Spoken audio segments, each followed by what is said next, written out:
How you are in the world matters. Overwhelm is inevitable and optional. Time to listen up and make it optional for you.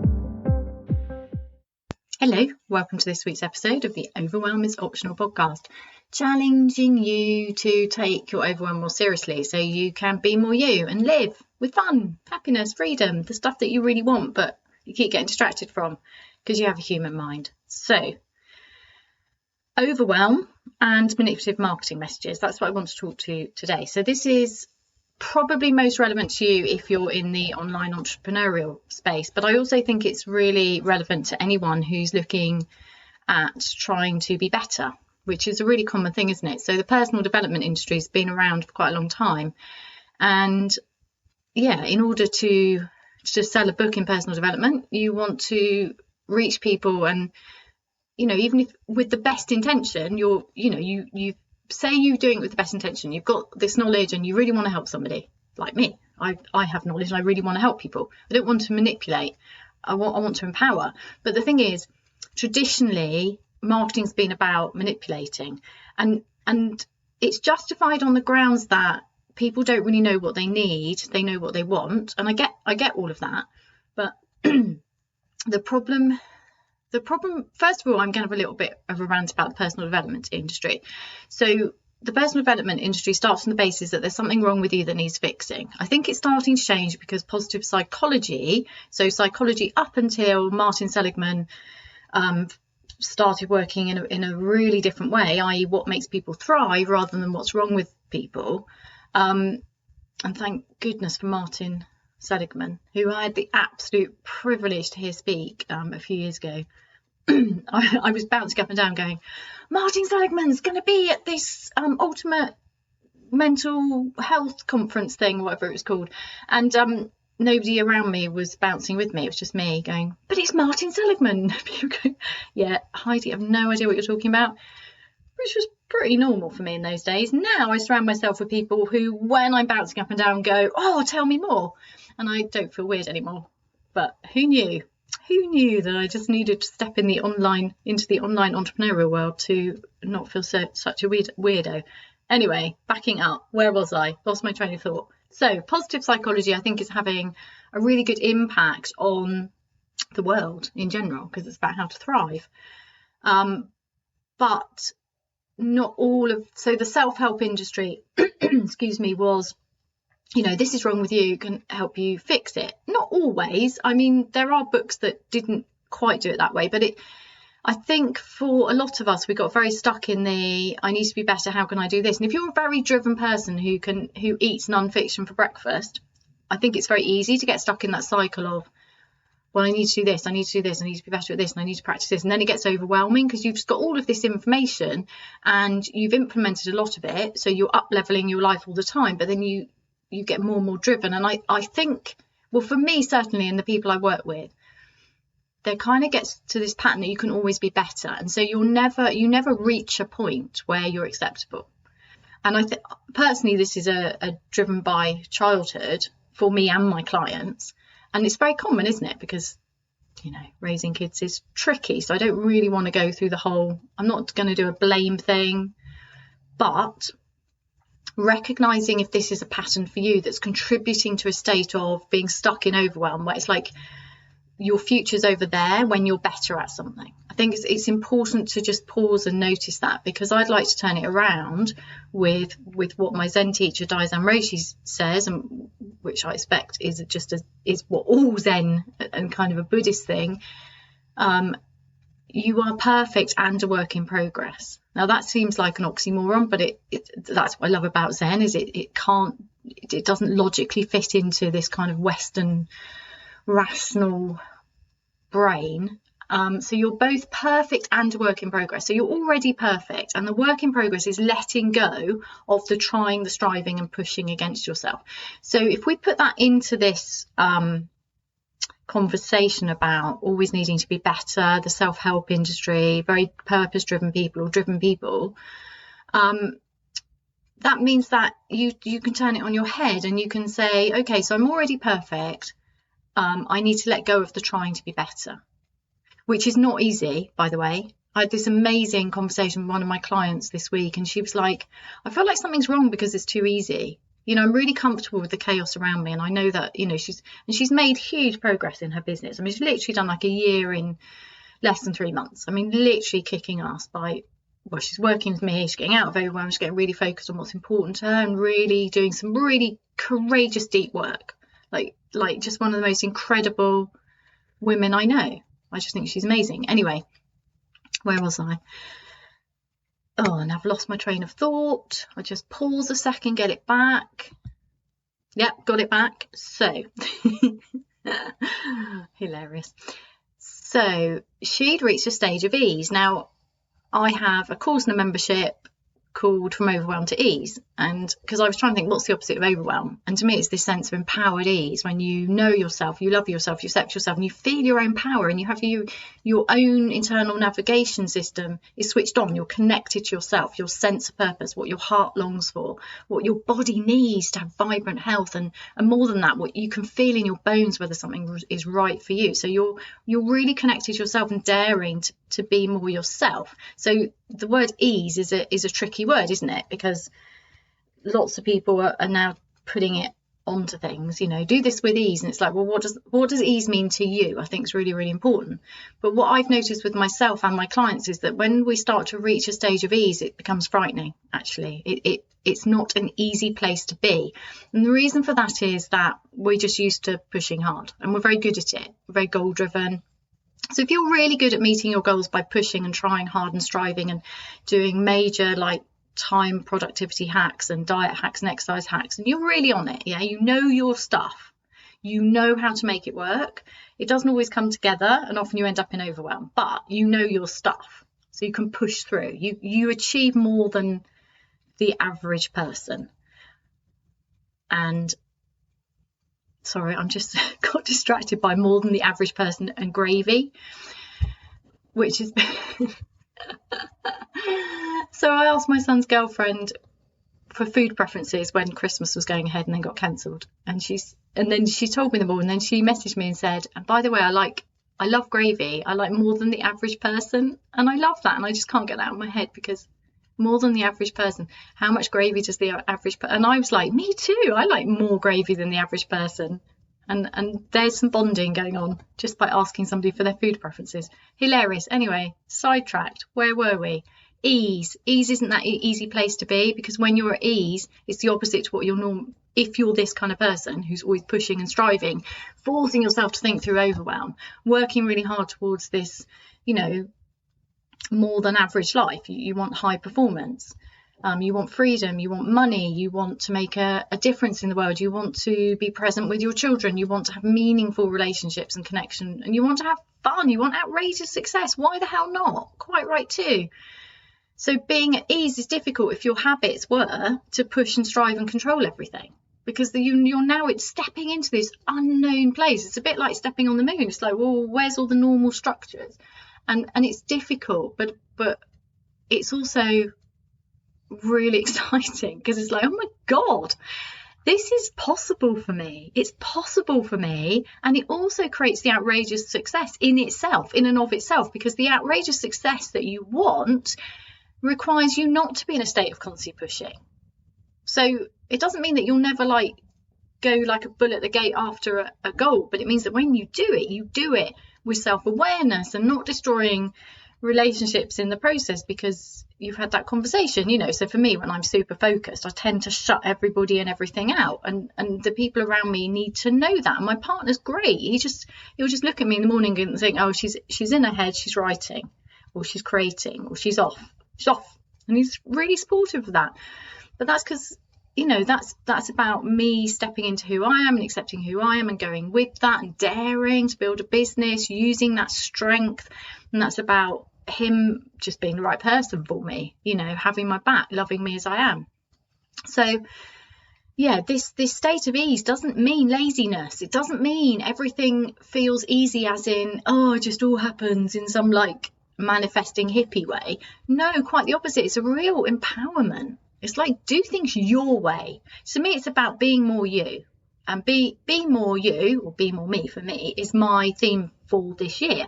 And actually it's really bloody hard, because it's not that easy to be yourself if yourself hasn't been acceptable. You know, if you didn't grow up in a house where you were completely loved and accepted as yourself, and even the best households, that's not necessarily happening, and not from lack of intention, you know, then being more you is really difficult, because it's vulnerable. It's stepping out of yourself into your power. So I think for me, and for the people I know and work with, we want this outrageous success where we dare to live a life that actually works for us, where we're not exhausted and ill and close to burnout, but we're still having a job that has power in it, you know, autonomy, responsibility, impact.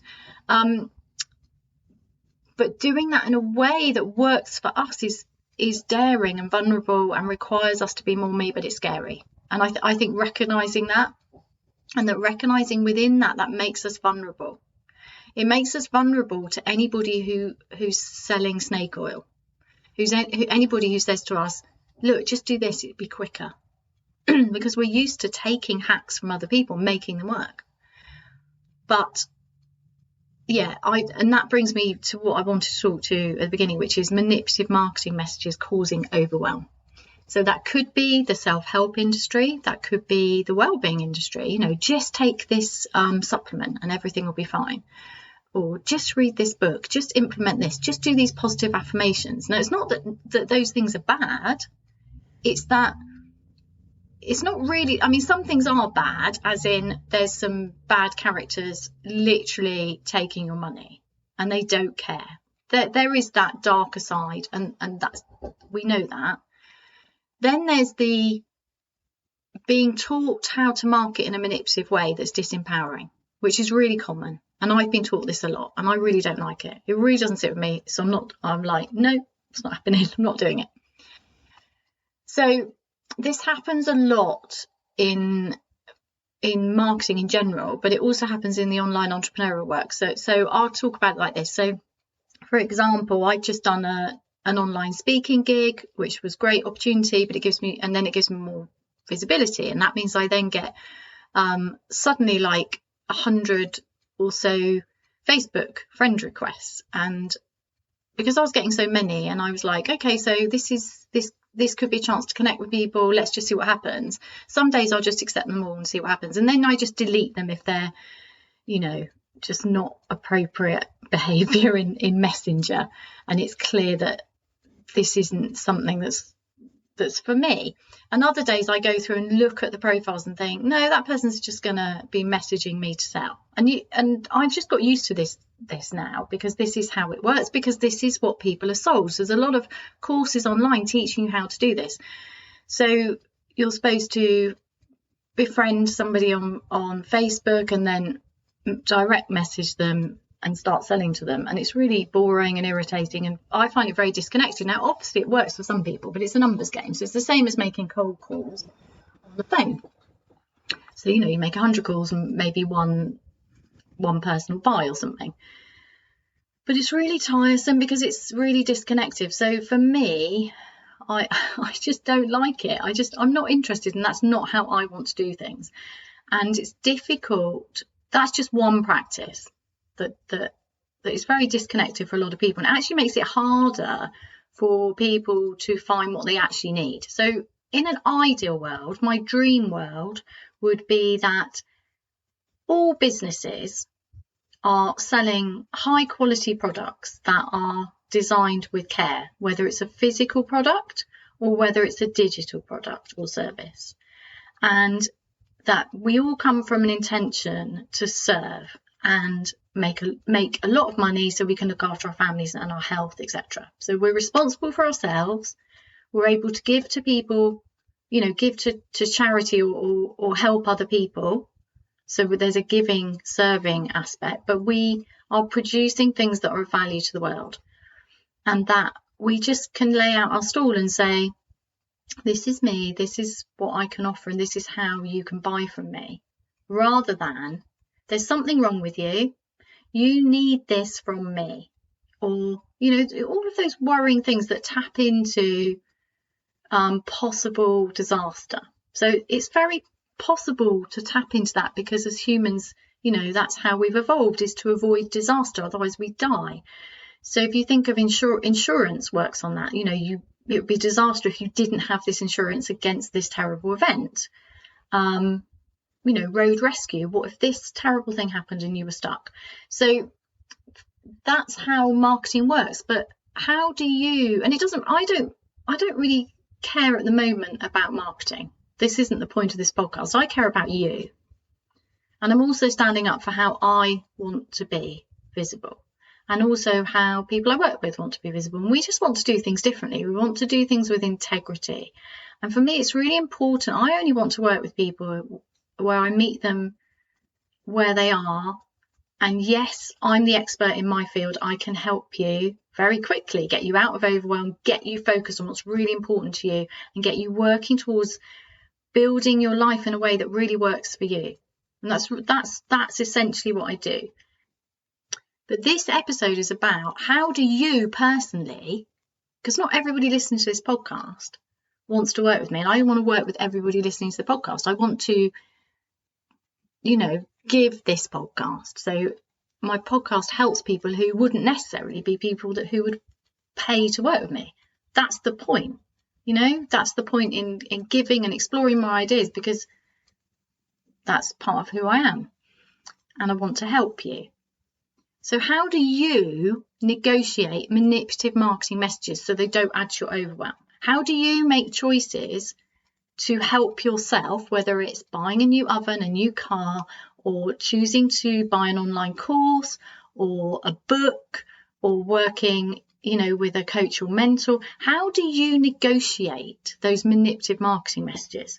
Because I've been knocked sideways by them in the past year, because I've realised I've kind of been shipwrecked. So I went from being, you know, a highly successful but very pressured professional, because I'd worked so hard to get there. I wasn't just going to, you know, leave when the going got tough. So I just did put a lot of effort into propping up my own demise of burnout, really, which is really common. I think, you know, we use holidays and massages and relaxation and exercise and diet and sleep hacks in order to prop ourselves up in what is ultimately a toxic environment or a very unhealthy way of being. So for me, it's that successfully struggling, you know, that never quite reaching a state of success where I could really thrive. And that's just not what I wanted. So that went on for longer than it would have done. In a way, it kind of would have been better if I'd crashed and burned at the beginning, because then I'd get that decade of my life back. But no, it's not a complaint.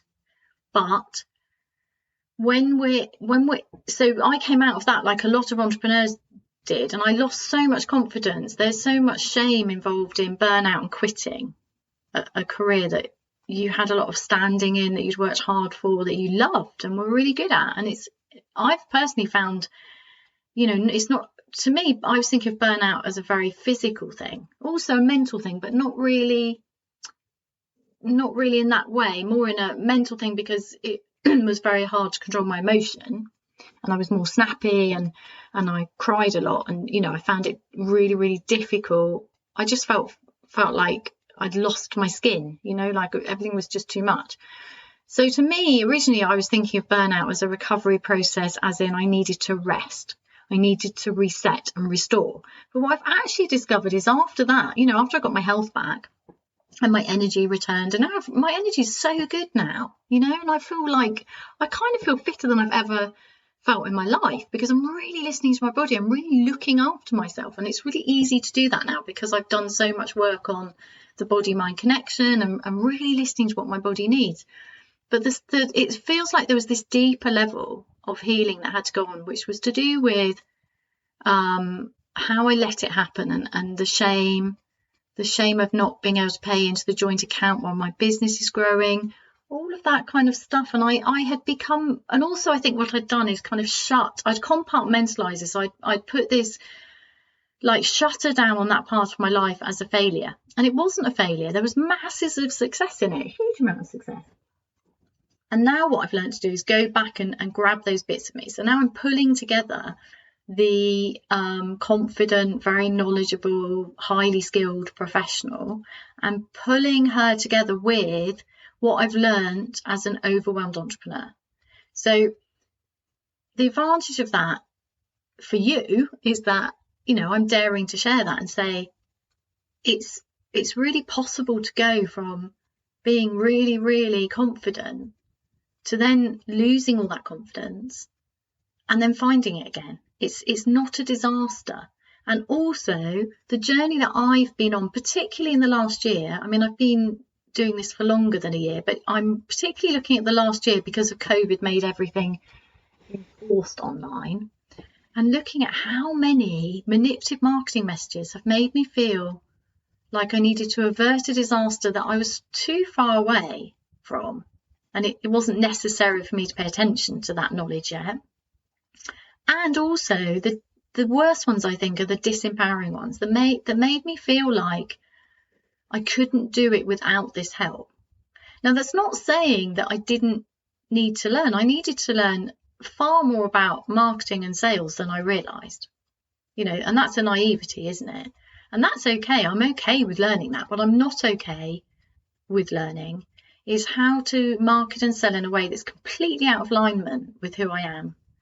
You know, that lacks integrity for me, that disempowers. It's this disempowerment that's really important to me. And what I've noticed is that the people that I long to work with need to feel that they are equal to me.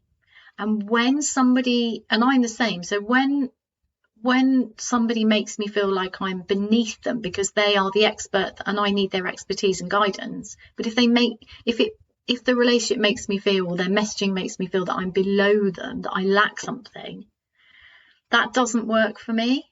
So what I'm saying to you is, what works for you?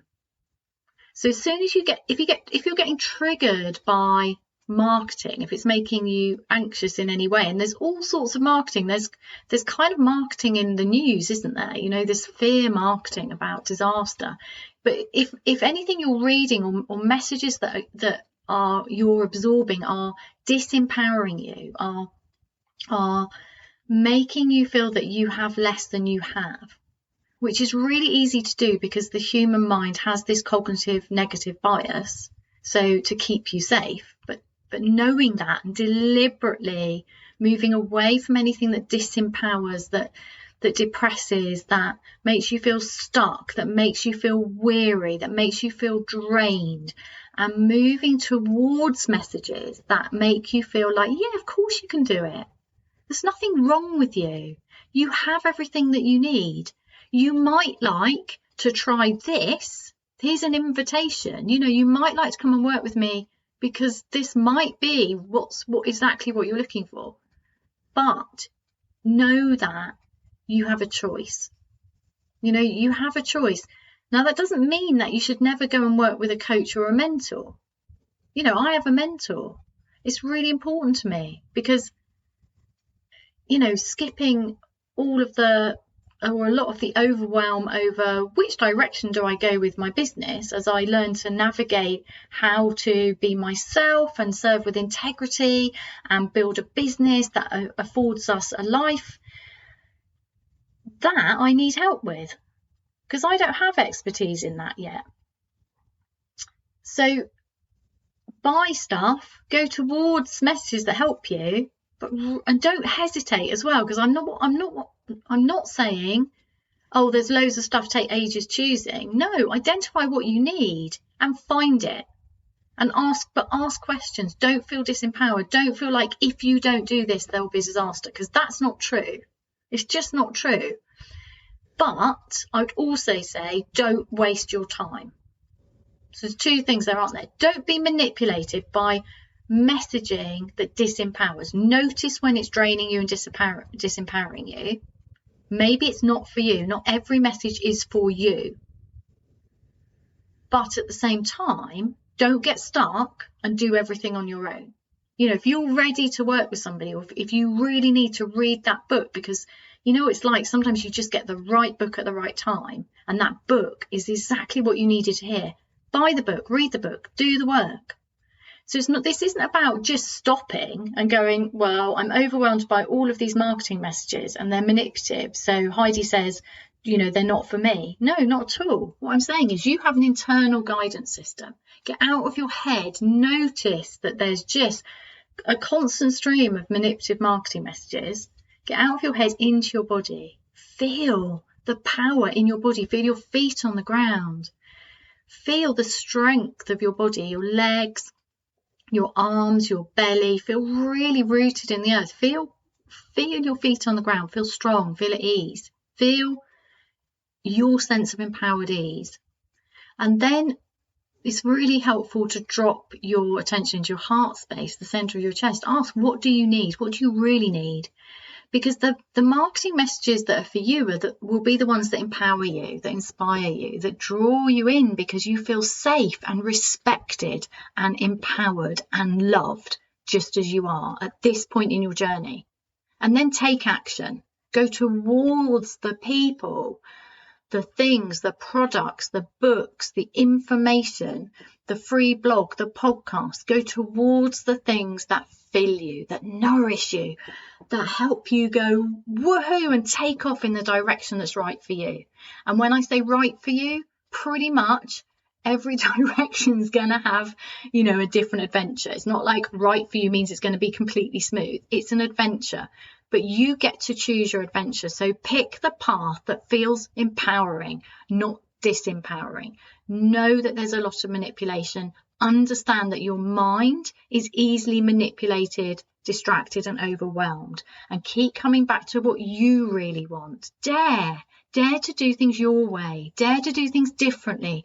Dare to believe that this feeling of unease about, a book that's telling you that you lack something, dare to challenge that, dare to shout at the book and go, actually, do you know what? You're wrong. I've got this. If you have, and if you haven't, if it is pointing out something that you need to work on and it's niggling you, then maybe you need to do some journaling or talk to somebody about it. I don't know, but you know more than you think you know. You have an internal guidance system of your heart and your body and your gut. You don't just have to listen to your head. So if you're feeling overwhelmed by which way do I go? What's the right thing to do? I've no idea. Just pause, get out of your head into your body and ask, what's really going to fill me? What's going to nourish me at this point on my journey? And then take action. Be more you and enjoy the adventure. Thanks for listening. Have an unexpectedly lovely day and please share and subscribe. Thank you.